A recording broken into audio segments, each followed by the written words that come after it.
Ready? 1, 2, 3.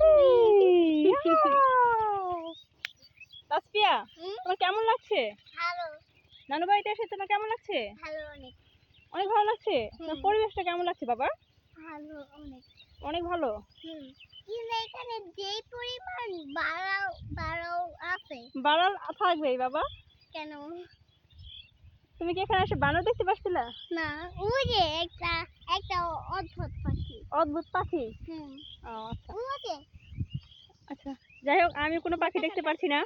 আপনারা দেখতে পাচ্ছেন কিনা আমার জানাবে। ও হ্যাঁ হ্যাঁ দেখতে পাচ্ছি। যাই হোক এটা সম্ভবত হয়েছে যে কি বলে এই যে, যাই হোক আমার পাখিটার নাম মনে নাই। এই যে গাছটা, এই যে গাছ, এই গাছটার উপর একটা পাখি আছে, কিন্তু আমার অবশ্য পাখিটার নাম মনে নাই।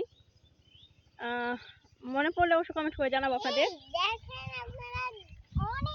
কিন্তু আমার মেয়ের পরিবেশটা খুব ভালো লাগছে। আমি খুব ভালো একটা পরিবেশ আমার মেয়েকে নিয়ে আসতে পেরেছি। গ্রাম দেখাতে নিয়ে আসলাম।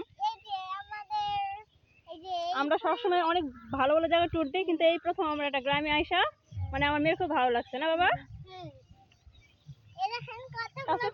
তাছাড়া তুমি থাকবে না বাসায়? থাকবো না। কেন? অনেক মিস করবো। ও মাই গড, ও খরগোশের বাচ্চাগুলো খুব মিস করবে। আর এই যে ঘাস, এই যে ঘাসগুলো দেখতে পাচ্ছেন, এই ঘাসগুলো নিয়ে যাবে খরগোশের জন্য। মানে আমি মাগো ইচ্ছি কাদা। আর শুনেন গাইস, এখানে যেই পরিমাণ গাছ হয়ে আছে। তাসফিয়ার পড়লে ওই যে বক, ওই যে বক দেখতে পাচ্ছেন। আমার মেয়ে চলে যাচ্ছে বক দেখার জন্য। তাসফিয়া আসতে যাও, কাদা কাদা বাবা কাদা। তাসফিয়া এই ঘাসগুলো কে কাটে? তাসফিয়ার পড়লে আমি ওই ঘাস